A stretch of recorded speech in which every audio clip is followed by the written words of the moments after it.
छतरी Abhik gave wrong medicine. Abhik बेहोश होने से पहले अपने सामने एक लड़की को देखता है। उसके आंखों से कुछ साफ साफ दिखाई तो नहीं देता, पर उसे धुंधले में ही समझ में आ जाता है कि ये वामिका है। ओह शीट, ये मर गया क्या? अब मैं क्या करूं? हाँ, सांस चेक करती हूँ। कहते हुए वामिका अभीक के नाक के पास अपनी एक उंगली ले जाती है और उसे अभीक की सांसें चलती हुई महसूस होती है, जिससे वामिका को राहत मिलती है। वामिका अभीक को वही छोड़ अपने कमरे की तरफ बढ़ जाती है। दरवाजा खोलते ही वामिका हैरान हो जाती है। पूरा रूम चेंज हो गया था, ये तक कि रूम का कलर भी। वामिका रूम में दौड़ते हुए एक टेबल के पास पहुंचती है। मेरी डॉल कहाँ गई? क्या इस अभीक सिंह ने मेरी डॉल को भी फेंक दिया? वो मेरी माँ ने दिया था। कहते हुए वामिका रोने लगती है। वामिका रोते हुए ही वहीं बैठ जाती है और कुछ देर रोने के बाद फर्श पर ही सो जाती है। सुबह जब अभीक की आंखें खुलती तो उसके सर में तेज दर्द होता है, जिससे वो अपने सिर पर हाथ रखकर उठने की कोशिश करता है और उठते ही अपने घर के चारों ओर सिर घुमा घुमा कर सारे सामानों को देखता है। सारी चीजें अपनी अपनी जगह पर होती है। कुछ भी चुराना नहीं था तो मेरे घर में घुसी क्यों थी? वो मैं नहीं डरती किसी से। अभीक अपने कमरे की तरफ बढ़ते हुए कहता है। कमरे का दरवाजा खोलते ही अभीक की नज़र फर्श पर सो रही वामिका पर पड़ता है। अच्छा, कल रात मुझे सर पर मारकर खुद आराम से सो रही है, इसकी तो अभी नींद उड़ता हूँ। कहते हुए अभीक किचन के फ्रिज से एक बोतल पानी लाता है और वामिका के सिर पर उड़ेलते हुए हंसता है। जब बोतल का ठंडा पानी वामिका को अपने शरीर पर महसूस होता है तो वो अपनी आंखें खोलती है और आमने अभीक को देखकर दबी और कमजोर आवाज में कहती है, तुम अभी तक मेरे घर में क्या कर रहे हो? निकलो यहाँ से। शायद तुम कल रात वाली बात भूल गई हो। खरीदा है मैंने इस घर को और अब ये मेरा है, इसलिए तुम निकलो ये से। कहते हुए अभीक वामिका का हाथ पकड़ कर उठाता है और खींचने लगता है। वामिका उठकर चलने लगती है, पर उसका शरीर भारी लगने लगता है और वो वैसे ही गिरने लगती है। जब अभीक को वामिका को खींचने पर भारी लगने लगती है तो वो पीछे मुड़ता है और वो वामिका को बेहोश देखता है। अगर अभीक ने वामिका का हाथ न पकड़ा होता तो वो कब की नीचे गिर चुकी होती है। ओह हेलो मैडम, ये नाटक मेरे सामने नहीं चलेगा। मुझे तुम्हारा सब प्लान समझ आ गया है। तुम कल रात की तरह मुझे मारकर बेहोश कर देना चाहती हो। मैं तुम्हारा हाथ छोड़ रहा हूँ। अगर तुम सीधा खड़ी ना हुई तो तुम्हारे गिरने की वजह मैं नहीं हूँगा। कहते हुए अभीक 3 तक गिनता है और वामिका का हाथ ये सोचकर छोड़ देता है कि वामिका नाटक कर रही है बेहोश होने की। पर अभीक के हाथ छोड़ते वामिका नीचे गिर जाती है, जिसे देखकर साफ लगता है कि वामिका के सिर पर काफी चोट लगी होगी। ओह गॉड, कहते हुए अभीक वामिका की तरफ झुकते हुए कहता है और वामिका के गालों को थपथपाता है। गालों के छूने पर इसे एहसास होता है कि वामिका को तेज बुखार है। जब कमरे में आ ही गई थी तो नीचे फर्श पर सोने की क्या जरूरत थी? ... अभीक वामिका को अपने बाहों में उठाते हुए कहता है और वामिका को उठाकर बेड तक ले जाकर लेटा देता है। फिर उसे कुछ समझ नहीं आता कि अब आगे वो क्या करे। तब उसे एक आइडिया आता है और वो फ़ोन निकालकर गूगल पर कुछ दवाइयों के नाम ढूंढता है और पास ही के मेडिकल शॉप से ले आता है। वामिका को अभी तक होश नहीं आया था तो जैसे तैसे करके वो वामिका के मुंह में दवाई डालकर पानी पिलाता है और राहत का सांस भरते हुए वही पास के चेयर पर अपने कपड़े बदल कर बैठ जाता है। रात को अच्छे से नींद न आने की वजह से वो भी वही कुर्सी पर ही सो जाता है। आधे घंटे बाद विवान की आंखें खुलती है और वो हड़बड़ा कर उठाता है और वामिका की तरफ देखता है। वामिका को अभी भी होश नहीं आया होता है और उसके होठ भी हल्के नीले दिखाई पड़ रहे थे। अभी ये सब देखकर और ज्यादा घबरा जाता है और अपना हाथ वामिका के माथे पर रखकर बुखार चेक करता है। अब वामिका का शरीर गर्म से बिल्कुल ठंडा पड़ चुका होता है। ओह गॉड, इसे हुआ क्या है? कहीं मैंने इसे गलत दावा तो नहीं दे दी ना? ... अभीक डरते हुए बोलता है और कमरे में इधर उधर टहलते हुए सोचने लगता है। तभी उसके दिमाग में अपने असिस्टेंट को कॉल करने का आइडिया आता है और वो असिस्टेंट को फोन कर कहता है, अभी मेरे घर एक डॉक्टर को पकड़ के लाओ और हाँ, मीडिया को पता ना चले। पर अभीक सर। रेहान अभी इतना ही बोला होता है कि अभीक फोन रख देता है। कैसा बॉस है ये? कहते हुए रेहान अपने कार की चाबी लिए हुए बाहर निकल जाता है और कुछ ही देर में एक डॉक्टर को लिए हुए अभीक के घर पहुंच जाता है। सर, क्या हुआ आपको? आप ठीक है? क्या आप बीमार है? रेहान अभीक को हॉल में टहलते देख कहता है, मैं ठीक हूँ डॉक्टर, आप मेरे साथ आइए। कहते हुए अभीक डॉक्टर को अपने साथ अपने कमरे में ले जाता है। पीछे पीछे रेहान भी जाता है और कमरे एक लड़की को देख रेहान अपने चेहरे पर हाथ रखकर कहता है, एक लड़की? क्या ये आपकी गर्लफ्रेंड है? कहीं ये प्रेग्नेंट तो नहीं? आप दोनों कब से रिलेशन में हैं? मुझे इस बारे में क्यों पता नहीं है? रेहान लगातार बोलते जाता है। अभीक उसे बात को इग्नोर करते हुए कहता है, डॉक्टर आप इसे देखें, इसे सुबह बुखार था और मैंने कुछ दवा दी थी, उसके बाद इसका बुखार तो उतर गया है, पर होश में नहीं आ रही है। अभीक की बात खत्म हो जाने के बाद डॉक्टर उन दवाइयों को देखता है जिस दवाई को अभीक ने वामिका को खिलाया था। दवाएं तो सही दी है, पर आपको दावा देने से पहले देख लेना चाहिए था, क्योंकि ये एक्सपायर है। डॉक्टर दवाइयों को निरीक्षण करते हुए कहता है। What expire? कहते हुए अभीक डॉक्टर के हाथों से दावा लेते हुए कहता है। डॉक्टर वामिका का चेकअप करता है और फिर कुछ दवा देते हुए ख्याल रखने को बोलता है और रेहान के साथ बाहर चला जाता है। अभीक वही वामिका को देखते हुए बैठ जाता है और सोचता है, आज तो मैंने सच में इसकी जान ले ली थी। जब असिस्टेंट रेहान डॉक्टर को छोड़ कमरे के अंदर आता है तो अभीक को बैठा देख पूछता है, अपनी गर्लफ्रेंड को दवा देख के देने में ही समझदारी है। शट अप और जाके ये दवाएं ले आओ। अभीक अपने असिस्टेंट को घूरता हुआ कहता है। ओके, रेहान कहता है और कमरे से निकल जाता है। 15 मिनट अभीक जैसे तैसे काटता है, तब जाकर रेहान दवाई लेता है और अभीक वामिका को दवाई खिलाता है। अरे यार, कुछ नहीं है मेरे और उसके बीच में। अभीक रेहान को खुद की ओर घूरता हुआ कहता है, यार राइट, इसलिए वो तुम्हारे बेड पर सो रही है, ऊपर से गीले कपड़ों में। रेहान कॉफी बनाते हुए कहता है। गीले कपड़े? यार मैंने तो सी भी बंद नहीं किया। कहते हुए अभीक वापस कमरे में जाता है और उसे वामिका हल्के होश में नजर आती है और लगातार कह रही होती है, मैं ये घर उसे नहीं दूंगी। मॉम, डैड, आप लोग प्लीज मुझे माफ कर दीजिए। दबी हुई आवाज में वामिका कहते हुए वापस सो जाती है। अभीक सी बंद कर वापस नीचे आ जाता है और अपने असिस्टेंट रेहान को एक मेडिकल स्टोर का नाम बताते हुए कहता है, इसे जरा सबक सिखाओ, इसी ने मुझे एक्सपायर दवा बेची थी। अभीक भी रेडी होकर अपने काम से कहीं चला जाता है। काफी देर बाद वामिका को होश आ जाता है और वो उठकर बैठ जाती है और सोचती है, अरे वाह, मैं अभी भी अपने घर में ही हूँ। इसका मतलब मैंने उस मोटे आलू काले भालू को डरा दिया। अरे मेरा नाम ही है वामिका। वामिका अभी खुश हो ही रही होती है कि उसे कमरे का नॉब घूमते हुए दिखता है। वो जल्दी से वापस उड़ के सो जाती है और आंखें बंद कर लेती है। वामिका को अपनी तरफ आते हुए कदमों की आहट साफ महसूस होती है और कुछ ही देर में कमरा बिल्कुल शांत हो जाता है।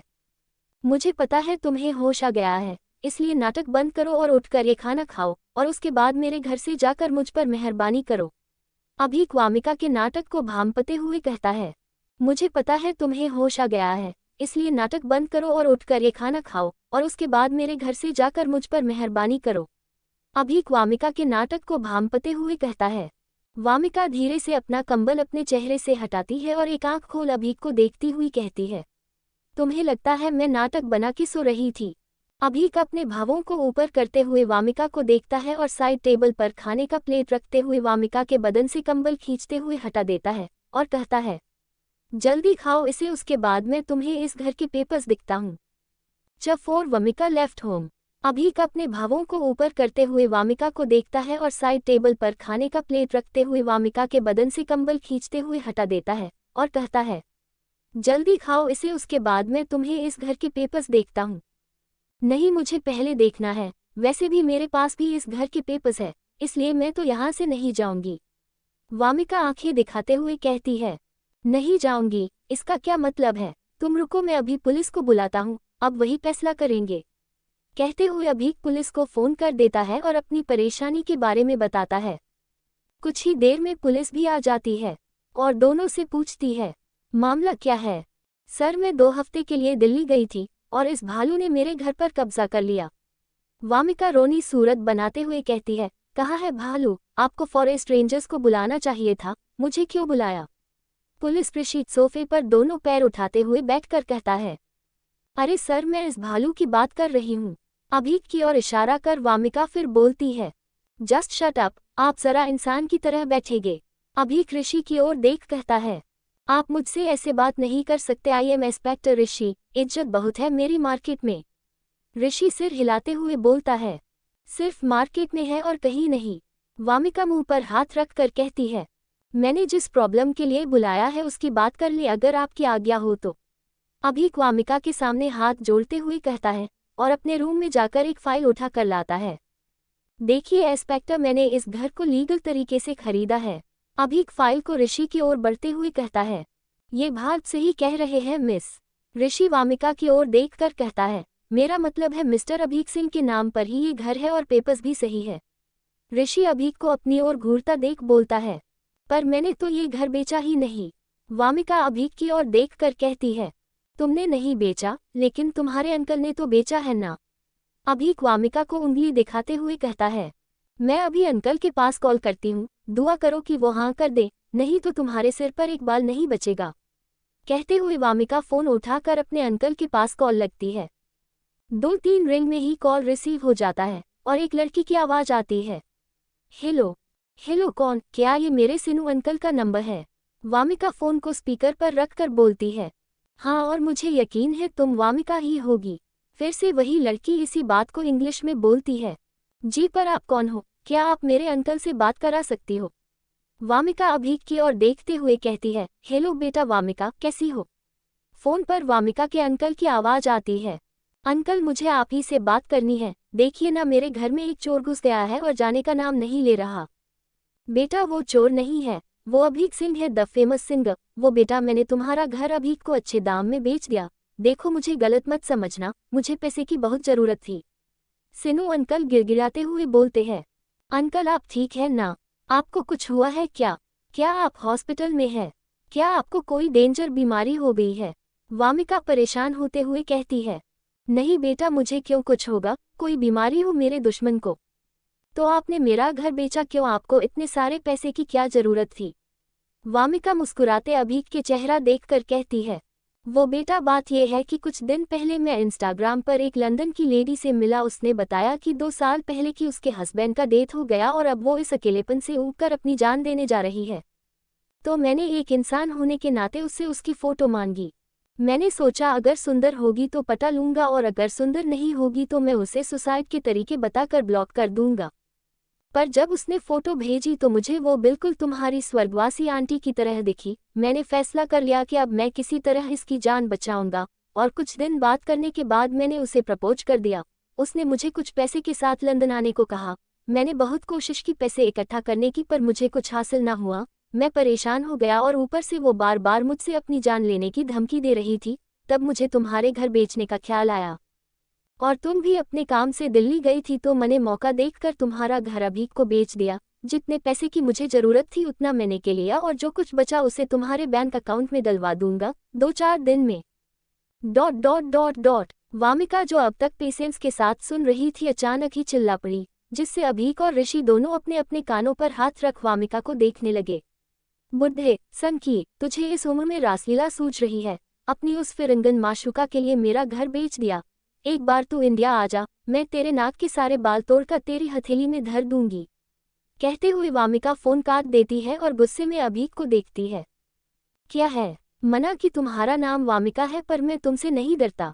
अभीक डरते हुए कहता है। वामिका एक कुशन सोफे से उठाकर अभीक को और एक कुशन हंस रहे ऋषि पर चलाती है और बड़बड़ाते हुए अपना ट्रॉली लेकर घर से निकल जाती है। मैं इंस्पेक्टर ऋषि हूँ, मेरी इज्जत है मार्केट में, और इस लड़की ने मुझे कुशन से मारा। ऋषि अभीक की ओर देखते हुए कहता है, सर प्लीज। कहते हुए अभीक ऋषि को अपने हाथों से बाहर का रास्ता दिखाता है और खुद सोफे पर बैठकर पास में गिरे वामिका के कपड़ों से गिरे मोती को उठाते हुए देखता और मुस्कुराते हुए कहता है, आखिरकार अब मैं शांति में हूँ, निडर लड़की। हे भगवान, जरा आप बताएंगे मैंने ऐसा कौन सा पाप किया था कि अपने मेरे सिर से छत छीन लिया? मैं तो बिना वजह किसी से झगड़ा भी नहीं करती, पूरी दुनिया में आपको मुझसे ही दुश्मनी है क्या? कहते हुए वामिका अपना दोनों हाथ आसमान की तरफ उठा देती है। तभी एक चोर आकर वामिका के बगल में रखे बैग को उठा लेता है और वामिका को धक्का देकर सड़क पर गिरा देता है। वामिका उठकर खड़ी होती है और चोर का पीछा करते हुए दौड़ती है, लेकिन चोर एक बाइक पर बैठकर भाग जाता और वामिका कुछ दूर पीछा कर थक जाती है और पास में पड़े एक बेंच पर बैठकर हौंफते हुए कहती है, dot dot dot dot dot. मैंने आपके ओर हाथ फैलाया, आपने तो मुझे सच का भिखारी बना दिया। भगवान जी, मेरा पर्स और फोन भी उसी में था, अब मैं क्या करूं? हिना वामिका की दोस्त के पास जाती हूँ। देख यार, मैं तेरी मदद तो कर देती और तुझे अपने घर भी रख लेती, पर मेरा भाई आज शाम को ही घर आ रहा है और मैं नहीं चाहती कि पिछली बार की तरह वो तेरे साथ, इसलिए भलाई इसी में है कि तू मेरे घर से दूर रहना, क्योंकि पापा ने भाई को लंदन सिर्फ तेरे साथ बदतमीजी करने की वजह से भेजा था। अगर उसे पता चला कि तू यहाँ हमारे घर पर है तो वो तेरे साथ फिर से जरूर बदतमीजी करने की कोशिश करेगा। Dot dot dot dot. Hina के घर पहुंचने पर वामिका को हिना बताती है, हिना की बातें सुनकर वामिका को उस घटना की याद आ जाती है जब वो एक बार हिना से मिलने के लिए आई हुई थी, लेकिन हिना बाजार गई हुई थी और उसका भाई घर पर था। जब वामिका को हिना के घर पर ना होने की खबर मिली तो वो उठकर जाने लगी, लेकिन हिना के भाई ने वामिका को पीछे से पकड़ लिया और उसे किस करने की कोशिश करने लगा। वामिका को खुद को छुड़ाकर भाग रही थी कि तभी हिना आ गई और वामिका उससे टकरा गई। वामिका ने जब अपने सामने हिना को देखा तो उसे राहत मिली और वो उठकर हिना के गले लग गई। हिना उसे लेकर अपने कमरे में चली गई और सब कुछ पूछने के बाद अपने माँ पापा के पास कॉल कर दिया। जब हिना के माँ पापा पहुंचे तब उन्होंने हिना के भाई को लंदन भेजने का फैसला करते हुए वामिका से माफ़ी मांगी और उसे उसके घर ड्रॉप करवा दिया। कहाँ खो गई? ... हिना वामिका के चेहरे के करीब अपना हाथ लहराते हुए कहती है। अच्छा कोई बात नहीं, मैं कुछ और देखती हूँ, वामिका हिना से कहती है और उठकर जाने लगती है। सुन, ये कुछ पैसे ले और आज के लिए किसी होटल के कमरे में ठहर जा, वैसे भी शाम होने लगी है, अपना ख्याल रखना, हम तुम्हारे घर के बारे में कल कुछ सोचेंगे। कहते हुए हिना वामिका को कुछ पैसे देती और गले लगती है। वामिका को बहुत भूख लगी होती है तो वो सबसे पहले एक रेस्टोरेंट में जाती है और सबसे कम दाम वाले खाने का ऑर्डर देती है। खाने के बाद वामिका एक कम दाम वाले होटल में जाती है, पर उसे पता चलता है कि इस होटल के सारे रूम बुक है। 3-4 होटल देखने के बाद भी वामिका को कोई रूम नहीं मिलता।